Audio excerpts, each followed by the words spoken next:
Fast food was supposed to be for everyone, but now Chipotle is shutting out the middle class. Profits are skyrocketing while customers vanish. The days of bargain burritos are over. And the way it's going, it could tell us something disturbing about the future of the American economy. Josh here, and on today's episode of the Infographic Show, we're revealing how Chipotle has lost the plot. In 2024, videos flooded social media showing Chipotle employees serving what looked like Depression-era portions. Half scoops of rice, a single sad strip of steak buried under a mountain of lettuce. People soon started filming themselves in line, phones pointed at the assembly station. It was a tactic that became known as the phone rule. Having a camera on them made workers give real portions. This wasn't paranoia, it was actually happening. In fact, a Wall Street bank even sent an analyst to check it out, showing how serious this had become. Wells Fargo bought and weighed 75 Chipotle burrito bowls and found that portion weights varied by up to 87%. Even worse, online orders were the biggest victims. It wasn't hard to find out why. Internal Chipotle metrics focused on something called throughput, essentially how many orders could be completed in a 15-minute window. This created an incentive structure in which speed came at the expense of portion size. A worker racing to hit 35 orders in that window isn't stopping to make sure you get enough carnitas. It's not like Chipotle is struggling. $1.54 billion in profit in 2025, 334 new restaurants, 4,000 locations worldwide. By every measure, the chain is thriving. But the burritos tell a different story. Lines are shorter, portions are smaller, and its stock plummeted 31%. For a company that's been Wall Street's golden child, this is a failure. The public backlash was loud. Corporate had to respond. Chipotle confirmed that roughly 1 in 10 of its restaurants had been skimping on portions. To fix this, they rolled out mandatory retraining for employees, and they committed to larger scoops. But this fix comes with a hidden cost. Rather than rely on human workers, the company invested part of its $100 million venture fund in robotic startups to automate the portion control. The automated Makeline assembles bowls and salads for digital orders by dispensing the exact same amount of every ingredient every single time. So, a win for the customer, right? Not exactly. While the robots ensured consistency, normal portion sizes cost the company money. More food in a bowl meant higher ingredient costs.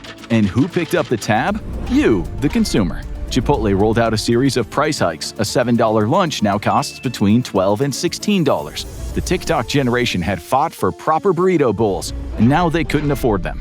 When the prices went up and the lines turned into a battleground, customers did what modern shoppers do. They retreated to the app.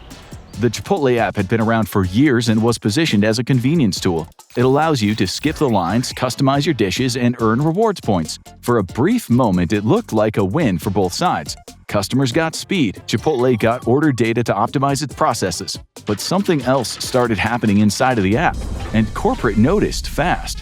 When you're standing at the counter staring a worker in the eye, social dynamics kick in. Nobody wants to visibly skimp on the person staring right at them. The eye contact, the presence, the silent judgment. All of it pushes a little more food into the bowl. Ordering in person was your protection. The app removed it entirely.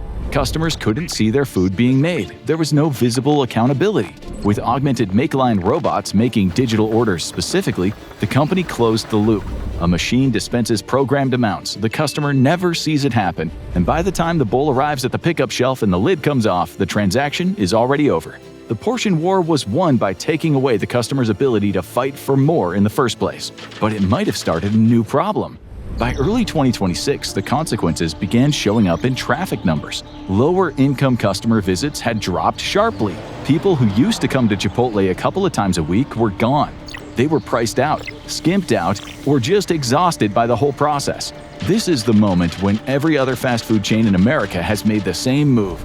The obvious one, they introduce a value meal. A $5 deal, 2-for-1 offers. Do something, anything to bring the traffic back. McDonald's did it in 2024 with its $5 meal deal.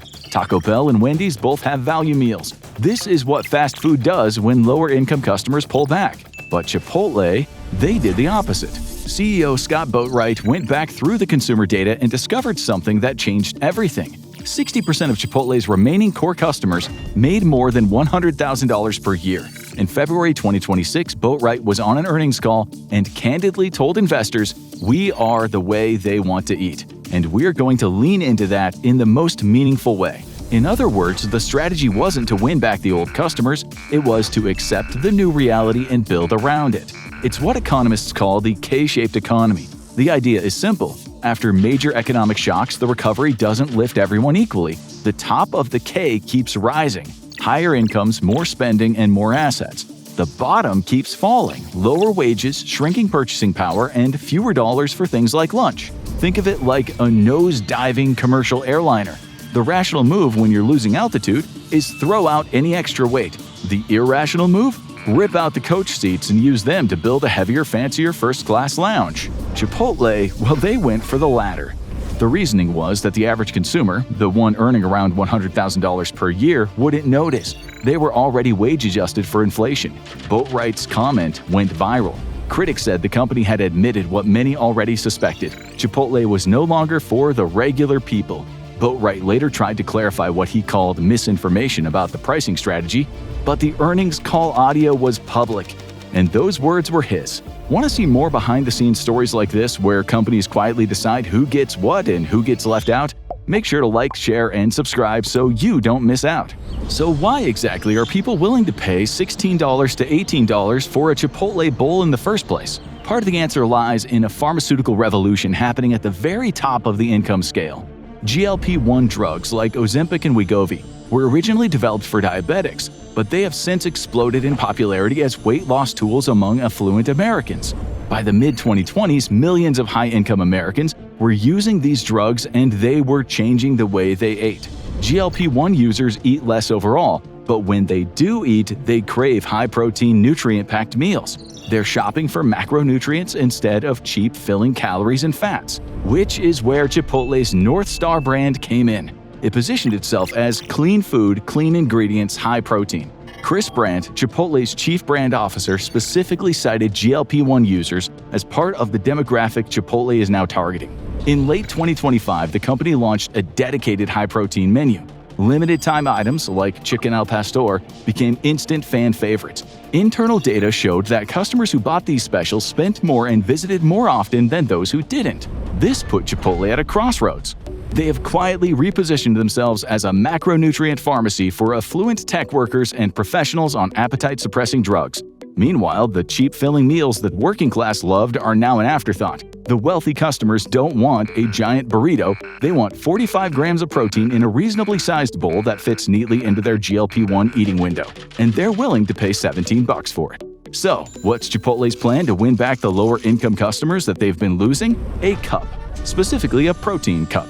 It costs $3.82. It's a small plastic cup containing a portion of meat with nothing else in it. No rice, no beans, no guac, no salsa or sour cream. Just a cup of meat. The protein cup was framed as an entry point for budget-conscious customers who want to try Chipotle without paying full price. It's priced just above the $3.50 entry taco option, which, let's be honest, would be more satisfying as a meal.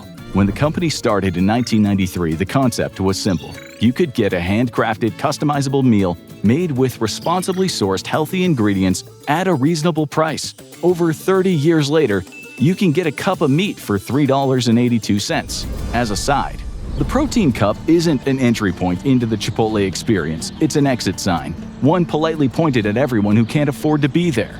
The dystopian quality of the product is almost too perfect. In the K-shaped economy, the rich get a curated bowl with premium proteins and a branded wellness narrative. The working class gets a ration cup. When the reporter asked Boatwright point-blank whether Chipotle would ever consider a McDonald's-style value meal to win back lower-income customers, his answer said it all. "I don't want to devalue our core offering," he said. "It's just not something that makes sense for us. The core menu isn't meant for people who can't afford it. The protein cup? That's what Chipotle thinks the bottom of the K deserves." So what does Chipotle do with the lower-income worker now? This isn't hypothetical. The automation program at Chipotle has run alongside its pivot to wealthier customers, and it's not a coincidence. The Augmented Makeline robot was built because digital orders don't have the human accountability of in-person assembly. It's consistent, but the robot also does something else. It eliminates the human variable entirely. There's no worker to go off script. No one can call in sick or demand a higher minimum wage. The avocado robot can cut, core, and peel an avocado in 26 seconds, roughly half the time it takes a human employee. And because Chipotle goes through more than 5 million cases of avocados per year, the labor implications of scaling that machine are not subtle. These machines were first deployed in California, where a $20 per hour minimum wage for fast food workers went into effect in 2024. Chipotle responded by raising prices 6.5% to 7%. By bringing in avocado-peeling robots, Chipotle can cut down on the number of staff needed in its restaurants. The rest should be obvious. A completely automated assembly line handling digital orders for affluent customers doesn't need many minimum wage workers in the restaurant at all. The customer orders on their phone, a robot assembles the food. A single employee keeps watch and hands out the bags to the customer. The working class has been priced out as both the consumer and the employee. This is the model Chipotle is pioneering, not just as a fast food restaurant, but a high-protein, GLP-1 friendly, digitally native experience for its core affluent customer base. One that is staffed mainly by robots and algorithms, all while keeping a $3.82 protein cup on the side for anyone who can't keep up. Wall Street will call it efficient. They'll call it margin expansion. They'll call it the future of fast casual. What makes the Chipotle program worth studying isn't that it's failing, it's that it is succeeding, just at something completely different from what it started as. Some will say the company has definitely lost the plot, but it's not on accident. Ask Chipotle and they'll say they have intentionally rewritten the plot and they're in control of the narrative. They know exactly who's being written out, and they're not alone. The same strategy, finding the highest value customers, building for them, and shutting everyone else out, is spreading across restaurants, retail, healthcare, even housing. Fast food was supposed to be the great economic equalizer. The same burger for everyone, the same burrito for everyone. The fact that it's now subject to a wealth filter tells you something about where the floor of American economic life actually sits. So if Chipotle's strategy is all about catering to the top 60% of earners, it raises a bigger question. How much do you actually need to live comfortably? Watch How Much Money Does Each Generation Need to Be Happy to find out, or click on this video instead.